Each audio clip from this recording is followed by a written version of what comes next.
Je ne vieillirai jamais.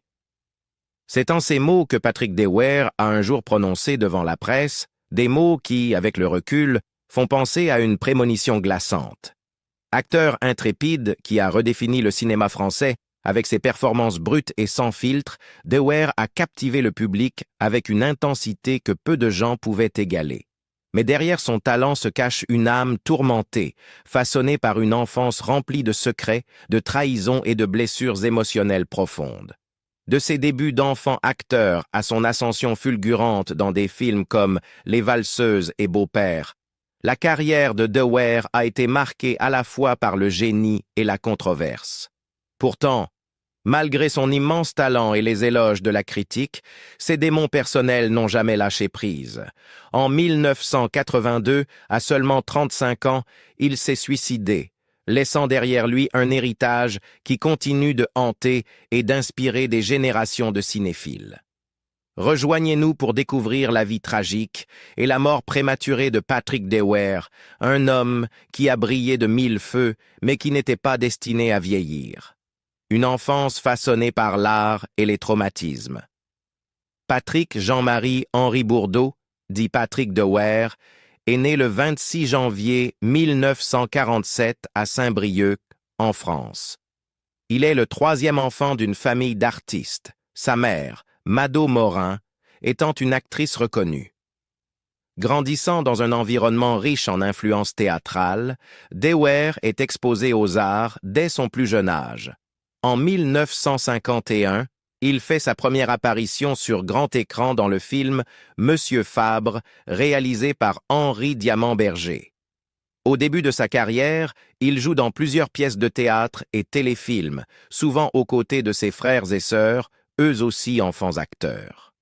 L'enfance de Dewar est marquée par une immersion intense dans les arts du spectacle, notamment au sein du cercle artistique de sa famille, connu sous le nom de « Les Petits Morins ». Mais sa jeunesse est également marquée par des défis personnels. À 17 ans, il découvre que son père biologique n'est pas Pierre-Marie Bourdeau, le mari de sa mère, mais Michel Tétart, un chef d'orchestre avec lequel Mado Morin a eu une brève liaison en 1946. Cette révélation a un profond impact sur Dewar, ajoutant au conflit intérieur qu'il traverse. La vérité sur sa paternité est un secret que sa mère lui a caché, contribuant à son sentiment de trahison. Ses relations avec elle se tendent encore davantage lorsqu'il apprend qu'elle lui a caché la vérité, et sa situation familiale se complique de plus en plus lorsque sa mère se remarie avec Georges Collignon, avec qui elle aura 3 autres enfants. Le comportement abusif de Collignon, qui a notamment abusé sexuellement de Dewar, ajoute au traumatisme émotionnel du jeune acteur. Et c'est seulement après que le secret ait été perdu que sa fille Lola Dewar a partagé « Patrick Dewar s'est brûlé parce qu'il a été abusé étant enfant. Ce qui l'a tué, on n'en parle pas assez, et c'est bien que ce soit écrit noir sur blanc au début de ce livre. C'est son enfance abusive. Patrick Dewar s'est ruiné parce qu'il a été violé étant enfant et il avait une mauvaise relation avec sa mère, Mado Morin, qui n'a pas pu le sauver. » L'art brut et sans filtre de la performance. Cherchant une rupture symbolique avec son passé, Dewar adopta en 1968 le nom de Dewar, inspiré du nom de son arrière-grand-mère maternelle, Dewaer. Cet acte de réinvention faisait partie de sa tentative d'affirmer son identité en dehors des complexités de sa famille. Il décida également de tourner la page de sa carrière d'enfant acteur pour se consacrer pleinement au métier de comédien professionnel. En 1968, il rejoignit le Café de la Gare, une troupe de théâtre pionnière, connue pour son approche expérimentale et pour avoir révélé des talents émergents du cinéma français comme Coluche, Gérard Depardieu, Miou Miou et Josiane Balasco. Cette période fut déterminante pour son développement artistique, lui permettant d'affiner son jeu et d'élargir son réseau professionnel. Au début des années 1970, la carrière de Dewar prit son essor. Il fit plusieurs apparitions dans des films et séries télévisées, mais c'est son rôle dans Les Valseuses de Bertrand Blier qui le propulsa au rang de star. Ce film, devenu un phénomène culturel en France, fit scandale par sa représentation anarchique des comportements sexuels et sociaux, mais la prestation de De Weer fut saluée pour son audace, sa profondeur émotionnelle et son authenticité. En incarnant un jeune homme rebelle dans Les Valseuses, De Weer s'imposa comme une figure incontournable du cinéma français, recevant à la fois l'éloge des critiques et la reconnaissance du grand public. Son talent pour interpréter des personnages complexes et imparfaits avec une intensité brute devint rapidement sa marque de fabrique. Après le succès de Les Valseuses, la carrière de De Weer s'épanouit. Il enchaîna les films marquants comme Adieu poulet, La meilleure façon de marcher et Série noire. Acteur polyvalent, il collabora avec des réalisateurs de renom tels que Claude Sautet et Bertrand Blier, consolidant ainsi sa réputation parmi les plus grands acteurs du cinéma français. Ses rôles abordèrent souvent des thèmes de rébellion, de vulnérabilité et de relations humaines complexes, et il se fit connaître pour son engagement total dans ses interprétations, n'hésitant pas à incarner des personnages controversés et tourmentés. Dans les années 1980, il continua d'obtenir des rôles majeurs, notamment dans 1000 milliards de dollars d'Henri Verneuil et Paradis pour tous d'Alain Jessuat. Il incarna également le célèbre boxeur Marcel Cerdan dans Édith et Marcel de Claude Lelouch, prouvant une nouvelle fois l'étendue de son talent. Toutefois, malgré ses succès, ses luttes intérieures ne cessèrent de le tourmenter. Au début des années 1980, sa carrière subit un coup dur après une altercation publique avec un journaliste qui entraîna un boycott médiatique lors de la sortie du film Un mauvais fils. Le conflit était lié à un article de Patrice Denussac, et bien que le film ait été acclamé par la critique, la controverse éclipsa sa sortie. Néanmoins, De Weer retrouva la reconnaissance critique grâce à Beau-père, réalisé par Bertrand Blier. Sa capacité à rebondir après cette période difficile témoigna de sa résilience, même si ses blessures émotionnelles restaient profondément ancrées en lui. Un cœur voué au chagrin. La vie amoureuse de Patrick De Weer fut aussi turbulente et passionnée que les rôles qu'il incarnait à l'écran. Ses aventures sentimentales, marquées par une série d'épisodes dramatiques, révèlent un homme déchiré entre un désir intense, la jalousie et les déceptions amoureuses. En 1968, De Weer se maria avec la réalisatrice française Catherine Sigaud, connue sous son nom de scène Sota. Cette union, conclue à une époque où De Weer était encore en train de s'imposer dans sa carrière, fut son premier engagement sérieux. À cette époque, il souhaitait établir une base personnelle stable tout en voyant sa carrière commencer à s'épanouir. Cependant, la stabilité de ce mariage fut rapidement ébranlée par l'irrésistible attraction d'une romance interdite. Au début des années 1970, le destin intervint lorsqu'il rencontra Miu Miu, une actrice vibrante et séduisante dont la présence allait bouleverser sa vie personnelle.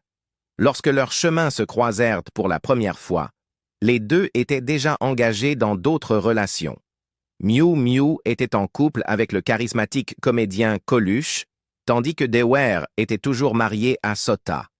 Malgré ces complications, l'étincelle entre De Weer et Miu Miu s'alluma rapidement, donnant naissance à une aventure passionnée en 1971.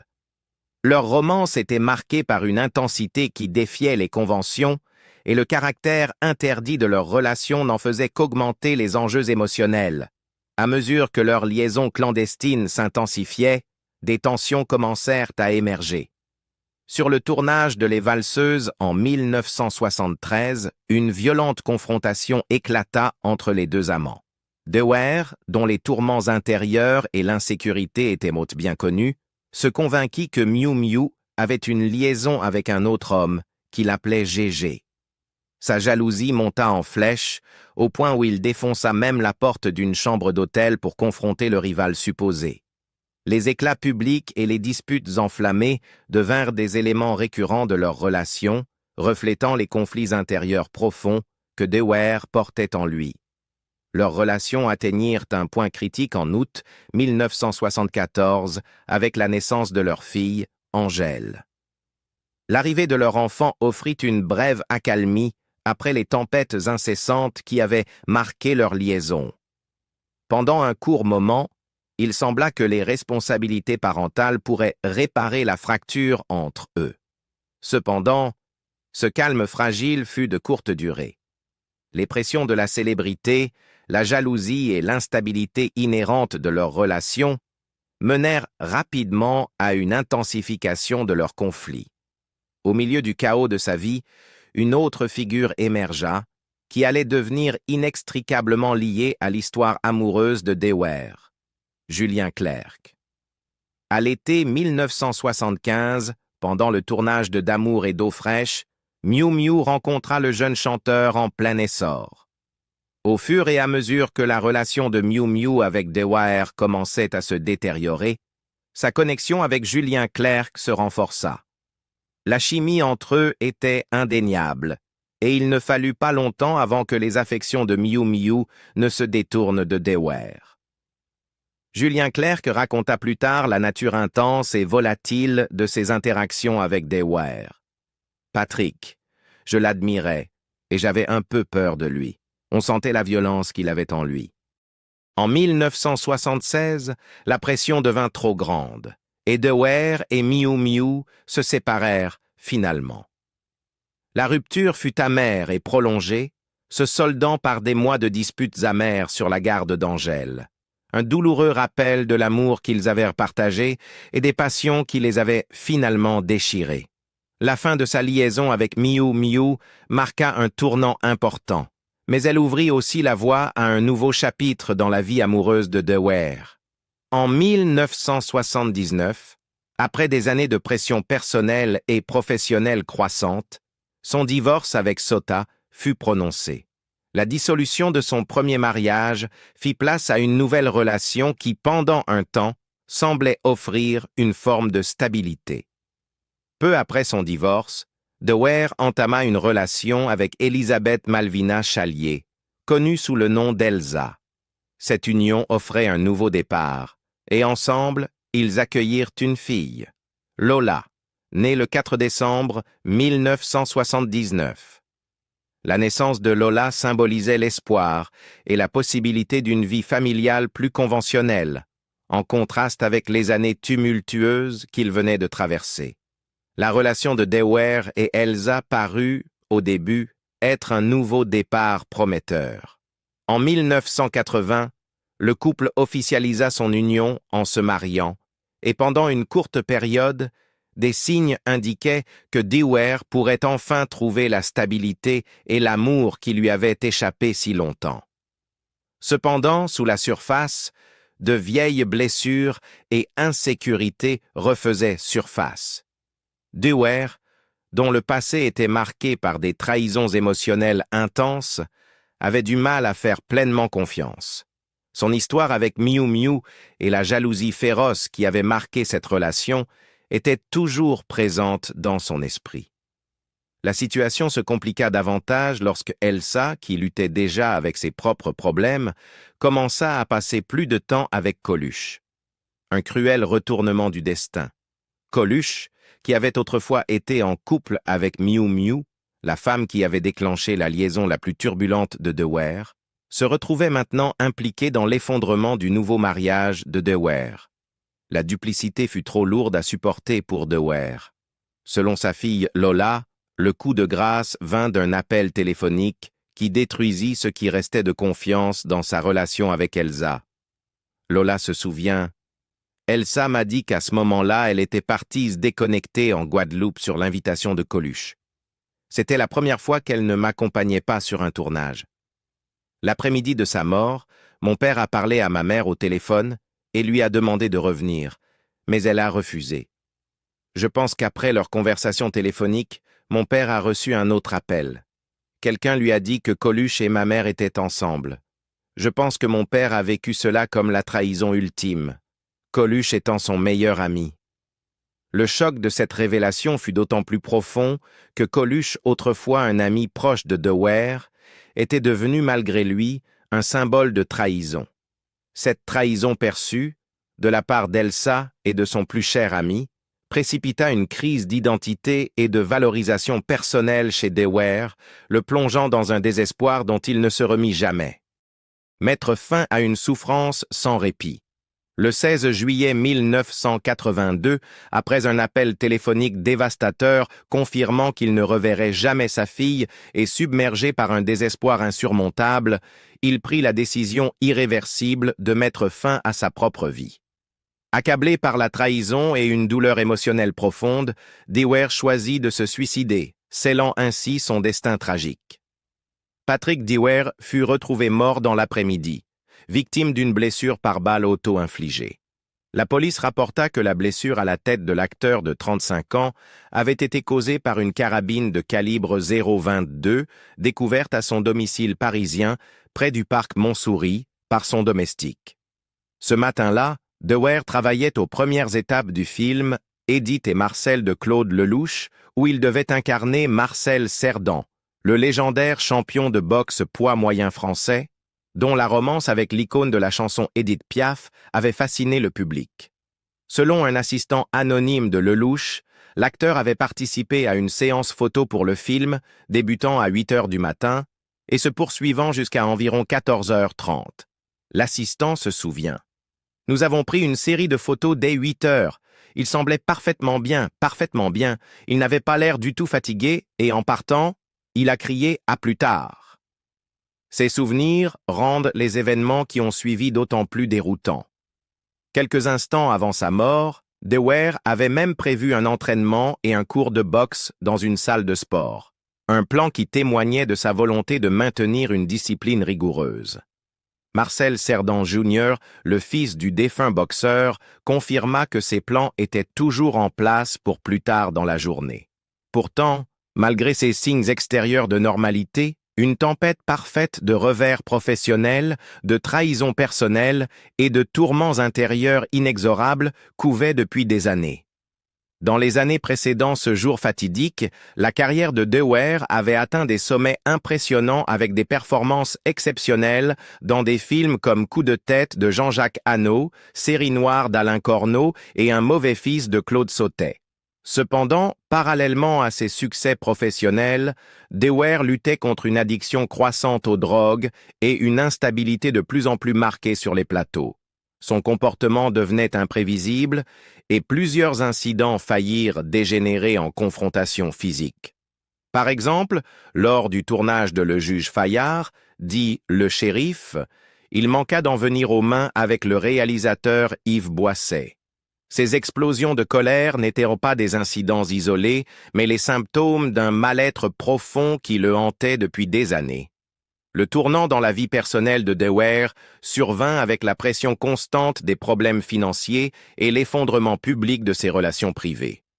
Homme d'une sensibilité extrême, sa vie privée était aussi tumultueuse que les personnages qu'il incarnait à l'écran.